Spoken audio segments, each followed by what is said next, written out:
Hey guys, it's postboxpat. Welcome back to a new video. Today I'm going to be showing you guys how to survive tilted towers every single time using several different tactics depending on which tactic you want to do. You can either go a stealthy approach, kind of like a newbie style, or you can go really aggressive. I'm going to be talking a little bit about that with a little bit of footage of tilted tower, kind of going over exactly what I mean. So when you're going to tilted towers, if you want to play aggressively, you want to get the dive straight into tilted towers before anyone else. Now to do that, you want to actually dive before tilted towers and get the landing perfect. Now, if you pull your parachute just before you get to usually the mountain section, you will get bang on near enough into any building you're aiming to get to. Personally, I like to always go to the same building, and I like to call it the gaff, which means a party house, because it's a massive house with a lot of rooms in. That's what I class it as, and that's what my friends class it as, but there's all different names that people have for different areas. I know that a lot of people have different names, like red brick and stuff like that, and double house and double structure, a clock tower, trump tower, depending on whatever you want to call the stuff, it's up to you guys. Now, I personally call this one the gaff, the one that I'm going to. I call that one trump tower, and I call that one double there, just in front of me to the left, and I also call that one clock tower over there, and the others, I just call them like the houses, the blue house, and the back like constructor house, which is over there to my left now. And the others I really don't have names for yet, but obviously, everyone comes up with their own names for them, and depending on who you play with, your name will be generated that way. So when you get in here, what I usually do for a stealth style gameplay, I'll usually go down and camp in a room, which I'll show you guys later on exactly what I mean by that. But for this situation right now, I always land here. I make sure no one else is here with me. I don't hear anyone with me. I'm in a perfect position to loot up. This is the room I will always camp in. On duos, me and ZPI got about 12 kills in here. Unfortunately, I didn't record the game, but what we did is we baited people in with a chug jug, and I sat on the wall just to the entrance, and we also built our own wall as well and made it a 1x1. I will show footage of that later on in the video. It's not the gameplay that I did with ZPI, but it's the same sort of concept in a different room where you build little structures and hide behind them. Very easy to do, and it's a very easy way of surviving tilted towers. If you are a noob, you can do it that way. Personally, it works on duo. I don't like to be classing it as a noob tactic, but it technically is because you can survive a long time. It works best on duo, like I was saying. Me and ZPI have done it several times on duo and pulled a win from it. Just unfortunately, I don't seem to have the gameplay. I have one of the gameplays, but the gameplay isn't very good. I think we get like 1 or 2 kills in it. Sometimes it can be really populated, sometimes it can't. It depends how many people land at tilted. It depends where they land, and it depends what sort of loot you have basing them in. We had a chug jug, which clearly is probably one of the best items that people are going to bait for, because everybody wants to hold a chug jug throughout the entire game just in case they get on low health. So a chug jug, a gold scar, RPG, grenade launcher, something like that. Even mini potions or potion can be pretty good at baiting people in. I've been using all of them items recently when I've been trying this tactic, when I want to play more of a stealthy style game, and it works really well. Again, this tactic isn't for professionals out there. Anyone who likes to play the game aggressively, I wouldn't recommend doing this. I think it's just a little fun thing you can do every now and then. I call it like hold the gaff or defend the gaff, and what I do is I'll defend the gaff from inside of here, and I enjoy doing it a lot. You usually have the circle on top of you. The game that we're watching right now, the circle isn't on top of me, but I also want to talk a little bit about a few other areas where you guys can go for more of a stealthy approach. So in this position now, this is where I would usually camp here on solo, or on, so they say, on I'd bait people in with like a potion or something. I'd place it down here, and what else I'd do is use that window to look out as well. You'd have to watch out for that ramp area up here. Sometimes I block this off so they can't come down, but usually if I've already got the chest, no one's going to come through here. You can also go up to this position here and look out from like different views and stuff, especially on duo. This works really well, and you can also build a wall with a little 1v1 structure behind, which I will go over again, like I said. So we'll keep going through and show you guys exactly what happens in this gameplay. Now, when pushing around tilted towers, especially on solo, you have to listen out for all the different sounds and different traps and stuff, and expect anyone to be around any corner. In this gameplay, I'm very nervous, and I'm checking around every single corner, making sure no one's here. I missed that shotgun, switch to my free burst and get a nice little free burst on that guy. Easy kill. Now, one thing that I've been doing recently in tilted is just listening out for stuff, just sitting and waiting, not rushing around too much. See, I've waited for quite a bit and there's only 50 players left, then I start to move around tilted when there's less players. You've got more chances of surviving doing that than rather than at the start. So that guy over there in the distance, I was a bit nervous about him, but I thought I'd leave it. Now, this was a strategy I wanted to tell you guys: camping the clock tower. Camping the clock tower, not many people will expect you to do this, especially if the clock tower isn't already broken at the top. Unfortunately, I was in the wrong situation. I ended up going into the clock tower with someone else camping it, which I really didn't expect, because I've never ever seen anyone camp the clock tower very well. I think I have once. This is my second time, and I was really trying to get a video of showing you guys how you can camp the clock tower,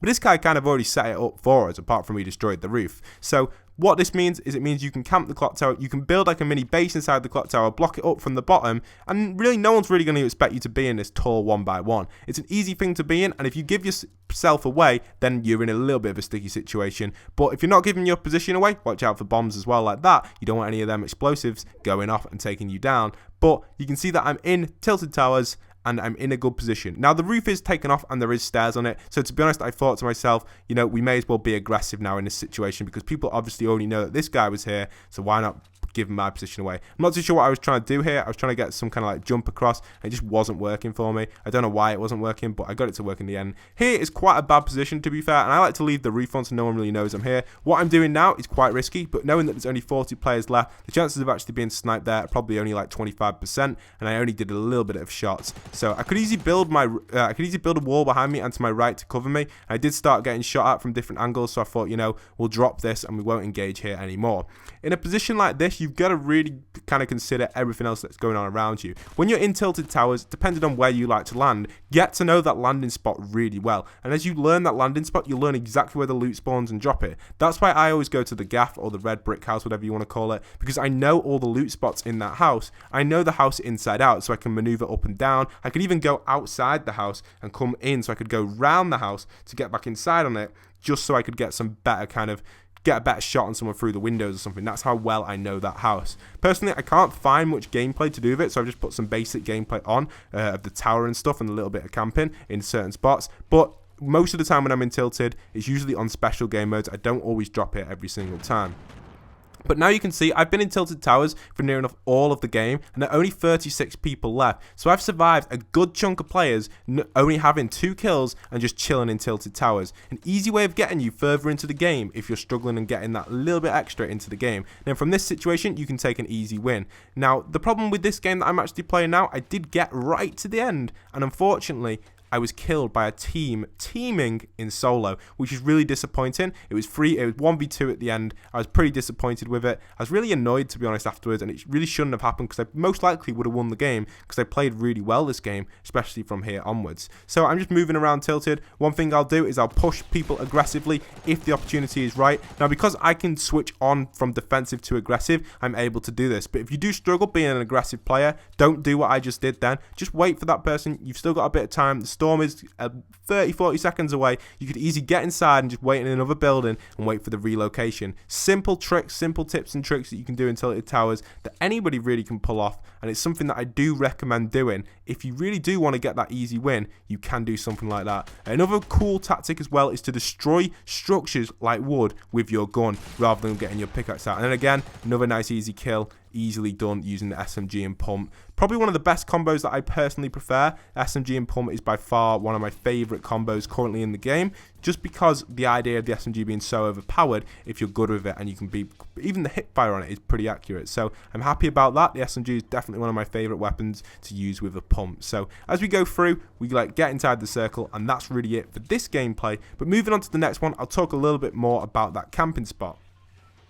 Okay, so this gameplay is a little bit different. This is again landed in the same building, but a lot of people being in that building, but I'm not exactly playing in the exact spot that I'll usually play in. The spot that I always play on duo with my friend ZPie is we actually build a metal structure on the wall, a 1x1 in the room where it's got like the pallets in, and it's also usually got one chest above through the little crack and the chest that you can break through to get to as well. So you can get a double chest in that room potentially, and usually it's only one, but you can get double. I've had it a few times. Again, that room is best for duo, but for solo, I probably wouldn't recommend camping in that room, but you can do. You'll see in this gameplay that I vary between different rooms, and it works really well.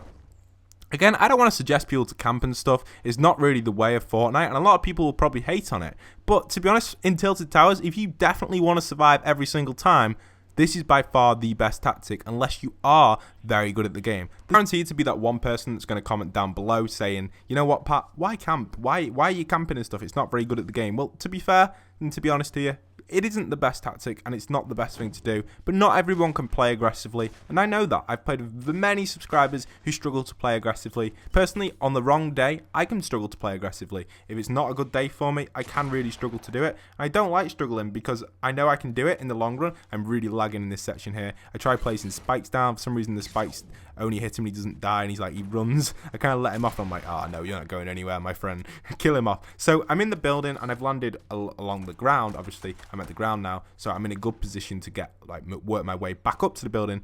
So it's pretty cool. But you've got to consider, guys, be careful when you're doing things like this. This is playing kind of semi-aggressive, but knowing the building off by heart and being able to just dominate one building is by far what you want to do within Tilted Towers. You don't want to be pushing around. If you want to be fair, if you want to get better at the game, yeah, you can be pushing around, learning some tips and tricks around Tilted, moving around and stuff. That probably is the better thing to do. But in the short run, if you want to get them wins from Tilted, or you want to survive Tilted Tower and get all the loot towards the end, bear in mind you will be matching up most likely against the better player, because obviously the better player usually survives.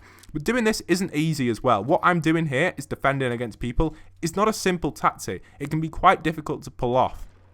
It's hard to get it right exactly every single time. Most of you will understand what's going on. I listen out for the footsteps and I just sit here waiting patiently. Now, yeah, it seems very newbie. And like I said, many of you will comment down below saying it's extremely newbie. But they just come in easily like that and you leave the loot there as bait. You can even put a little emote if you want. If you want to emote after it, you surely can, and just troll the person. It is funny and I enjoy doing it. I know it's newbie, but it's just a little bit of fun. I'm not suggesting to do this every single time, but if you want to survive every single time, this could be potentially your way of surviving. This player here doesn't exactly know what's going on. She's like looking in and out. I go for a shotgun shot, only does a little bit of damage, unfortunately. And now I'm in a little bit of a sticky situation. She's got in a good position. She's ran through. Now I go in here, I throw a grenade in. Unfortunately, she leaves the building just in time, and my shotgun aim isn't the best in this situation, but it's alright. I've got one shot left in my shotgun. I can easily pull this off. Let's go around. Let's get the nice little last shotgun off. And I just miss it, unfortunately, but it's alright. I reload my shotgun. Knowing that I've only got 2 shots left is quite a risky situation, but I knew I'd hit one of them if I try my best, and I managed to do it. So doing things like that and just pulling that situation off nicely is just nice to be able to do. So now I'm on 3 kills defending my building, and again, you can defend the building however you want. The best way of defending it personally is building these little structures. I'll show you exactly what I mean by this. This is what I usually do on the floor, 2 floors above usually, but I do it on this floor for now because this is where the loot is. I place that like that and I sit behind this here. Very easy. You've got the door perfect. Your shoulder view is obviously over your right hand side. So on that right hand side, you've got a bigger advantage than the left hand side in Fortnite currently.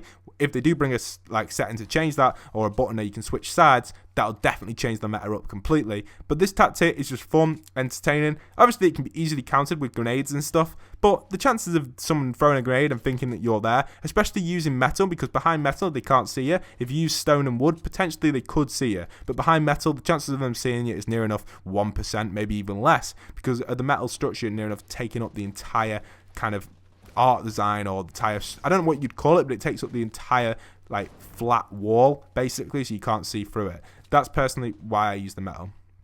Here it is in this room. This is what I usually do in this room on duo. I'd have one person behind this wall and one person behind the one to the left. I do that in duo. What I'm doing there is I'm just setting up that position just in case I need to move there in the right situation. I could easily move there. Now, I'm in a good position. I'm looting around and stuff, making sure I'm getting the right loot. I'm just checking around, building around, and I just continue to do this. Controlling this building, looking out for people. We're now down to 36 players, and I've only been in this room probably for about 5 or so minutes. 3 minutes, not even that, about 4 to 3 minutes, 5 minutes. I'm just here in a good position to be able to shoot people using my AR. Easy AR kills. If you're strong with an AR and you know you can hit, you can pop on your roof and pop off some people. Be careful when you're on the roof because you can get people on the mountains as well sniping in. But with the render distance being reduced on console edition, a lot of people do struggle to notice you. Grenades are also awesome as well. If you know how to throw grenades perfectly, you can get nice perfect grenades into people's bases. Awesome. It works really well if you know how to throw grenades. You can get the angle perfect, throw that grenade perfectly and land it straight in their base,